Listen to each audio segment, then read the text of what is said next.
Remember to watch for your belt pattern sticker, and when you want to move the belt tensioner 15 millimeter and you push toward the cab of the car to loosen it up. Remove this plate behind the throttle body. There will be two 10 millimeter bolts. One's down here and one's right there. Remove this brake vacuum hose. The part that it's hooked to is going to get replaced, so just keep it as a visual reference. You might want to put a put a number on the hose itself. It may require a little encouragement. Even if you have to pry it out with a plier and a screwdriver, if you ordered the Dorman, it's going to be replaced anyway. Don't worry about breaking it. Remove the 5/16 inch bolt that's on the bottom of the throttle body. It's being held by the engine block frame support. Remove the bolt holding the upper intake manifold. Should be 5/16, but it might vary from year to year. Make sure not to harm this sensor. You're going to need to reuse that. Just the sensor itself, not the rest of the anti-backfire stuff. And make sure you pay attention to where this support is, if you have one. Drain the antifreeze before you remove the upper intake manifold or any hoses or anything like that. I had to remove the rest of the air intake with a 5/16 in order to see enough of the radiator piece to actually move it. This is an upside down image. I had to get the largest flathead screwdriver I could find and just unthread it. Just go counterclockwise and it threads right out. Jacking up the passenger side of the car will get more antifreeze out of the radiator. Once it's done trickling, make sure and put it back in. That's the last thing you want to forget. I used a flathead screwdriver approximately 3/8 of an inch across, long enough so I could get to it. In removing the upper intake manifold, you're going to have a 10 millimeter bolt here. There will be a 5/16 nut on top of that. Same on the other side, right here. Make sure you keep track of these bolts on the driver's side, which one goes where. They are specific length and specific design. Any bolts you take out, take note of any moisture or dirt or Loctite. Keep all the same bolts together. Either use a magnetic cup, butter cup, something like that, or part of your toolbox top, or whatever you've got. Keep them all together. All the bolts are loose, or out, I mean. You can lift. You'll have to lift up and tilt that way to get out from under this support here, and then take off the throttle body. If you got sticking throttle, there's part of your problem right there. Clean it out. That should help quite a bit. To get this sensor out, spread these apart and just work it back and forth, pulling up. And then in one of the new gasket kits you bought, there will be a rubber thing that goes around the bottom side of this.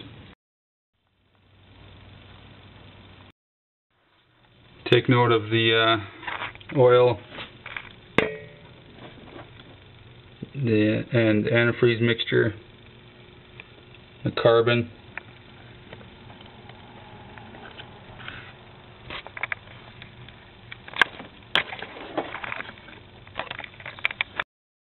For those of you who are positive that that was your only issue, go ahead and follow the directions to put the upper intake back on, the new one. And for the rest of us, we're going to need lower intake manifold gaskets and valve cover gaskets, which means got to take off the electrical system, and I'm replacing my belt tensioner, which means you got to deal with water hoses. That's a 15mm nut.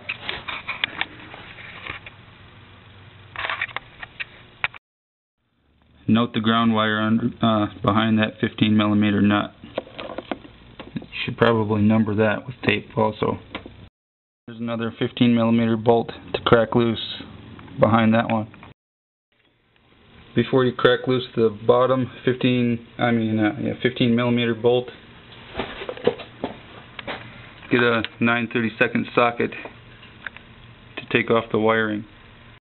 Some years they're bolts, some years they're nuts, but it slides right off anyway. 15mm socket here, 13mm socket there. We'll get off this support. Note the Loctite on the innermost bolt, and note the difference in the bolts. The one with the flat body out is out here on the outside in this car. If you need to replace your lower radiator hose, there's not going to be an easier time than right now. So put some rags under the top half and put a pail under the lower half and get to her. Should use just a pliers should take care of it. Spread them out to their wide section. Squeeze it and drag it back toward the center until it's off of the water pump. Then you should be able to get the hose off the water pump. If it's original, it may be pretty difficult. Just get a screwdriver in there and wedge it in there and pull it up a little bit, and then it should pop off. The lower half of the upper radiator hose, you can wedge your arm down in here like this. You get the plier down there, or come up from the bottom. I had to jack up the car a little bit to just be able for me to get under it to change the hose. I had to take the shroud off the bottom of the car to get, those are 10mm bolts, to get to the lower clamp. Might as well leave it off until after you change the oil. The rest of this vibration support in order to replace the valve cover gasket. 13mm. Pulling off the tension pulley. Now, those bolts are 10mm, and these plastic elbows, the new one that I bought came with plastic elbows, and I bought aluminum ones to go along with it. There's 2 elbows on this unit. When everything gets loose, when all the bolts are out, just wiggle it back and forth to get that end out and pull at the same time. Pull the heater hoses out of the belt tensioner. Just work them back and forth until they come out. There's going to be some antifreeze left inside the belt tensioner, hopefully. So now's the best time to use your shop vac and get this oil or whatever else is in yours, because there's some bolts. There's a bolt down here and there's a bolt on the other side. You won't be able to get to them unless you clean out all that oil or whatever is in yours. It was cheaper for me to replace the entire unit instead of just the tensioner.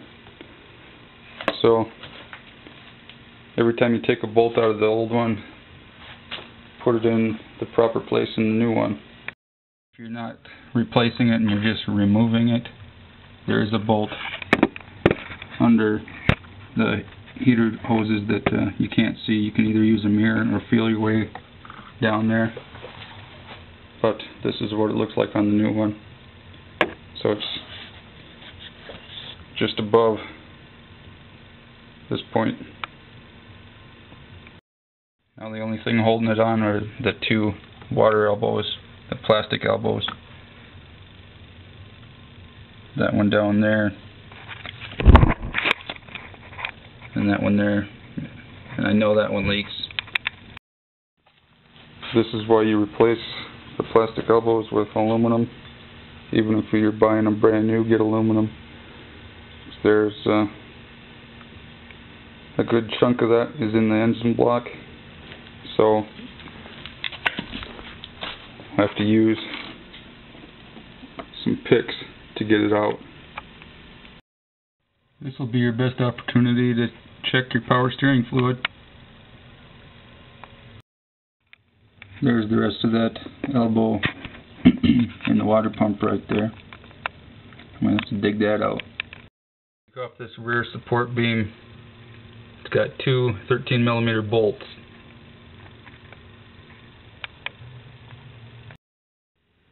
Note the Loctite. Off this tube, a couple of 13mm nuts, or one nut and one bolt. Take off this thermostat housing. It's a couple of 10mm bolts. One of them holds this wire, so you got to make sure and put that back into the correct position. If you're going to replace the hose like I am, make sure and clean all the crap off of the housing. Place the thermostat when you get done with all of this.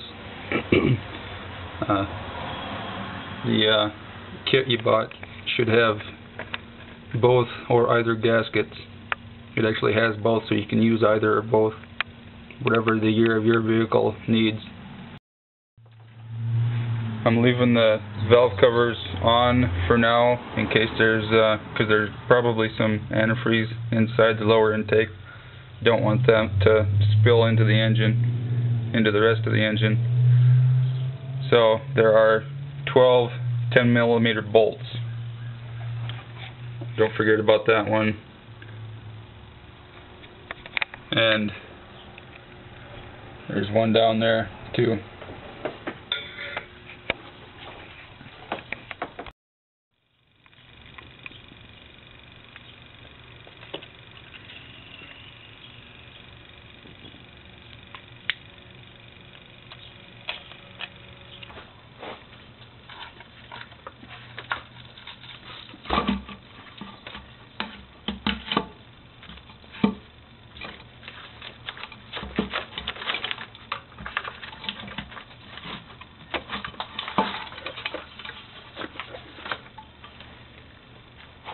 If you need to replace the lifters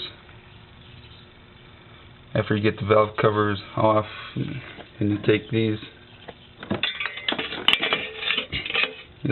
off, and 11 foot-pounds of torque to put them back on. But for now, I don't have to do that, so for now, just check out the sludge. Look for damaged gaskets. There's right there. There's damage there. Take note of the type of gasket and its position. When you peel off the lower intake manifold gaskets, it's probably going to come off in one piece, which is fine, you know.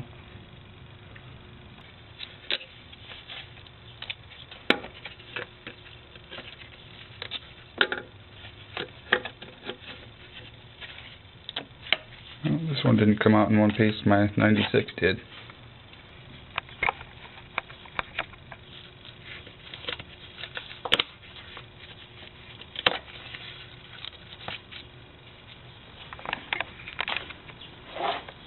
Note the tabs.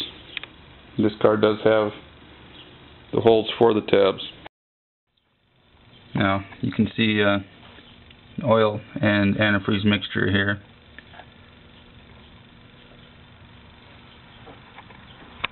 I only see, yeah, I do see a little bit of antifreeze and oil mixture there. But use a razor blade to clean this up. Don't use brake fluid like some other people tell you, because it'll ruin the head gaskets. You ruin the head gaskets, you might as well throw out the engine, unless it's a newer car. Valve covers are 10mm or 3/8, whichever works better. 6 bolts on each cover. You may need to use an open end box end wrench on the one at the firewall in the back there. You might not be able to get around this piece.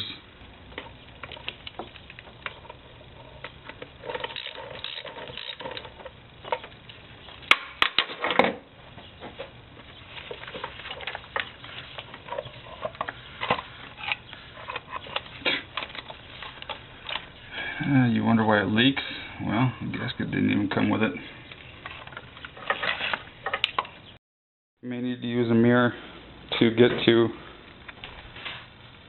that one in front of the driver.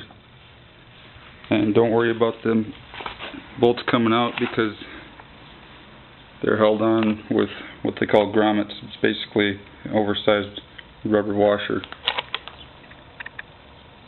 See, they won't come out until you pull them out. Clean up any major chunks with a shop vac, and then put something into the intake on the heads, so because if any carbon or any chunks get into those valves, you'll ruin your valves and you're screwed. So cover the valves and try to get rid of the carbon without dropping any down there. Shop vac it out. Use paper towels and a razor blade. And eventually, to get around the tight spots, it's time to use this vice grip and a blade that's bent in half.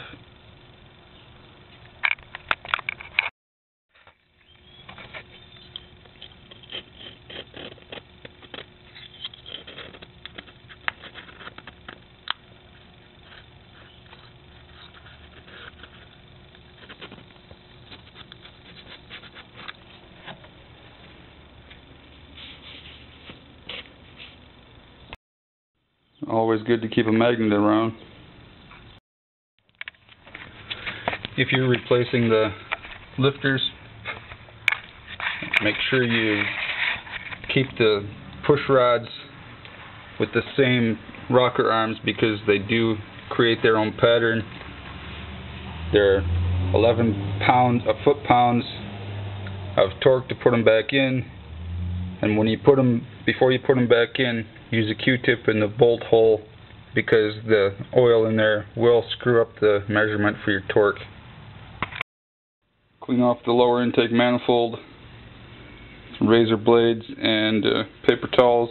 And don't forget to do the bottom.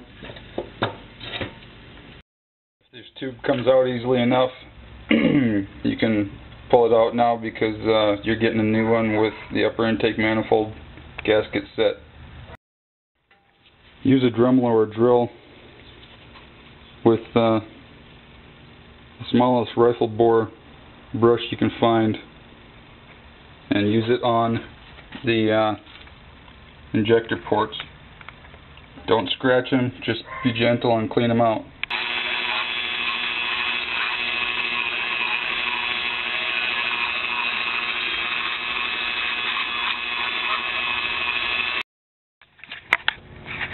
Take a paper towel and wedge it into the injector port with a flat screwdriver or a pick.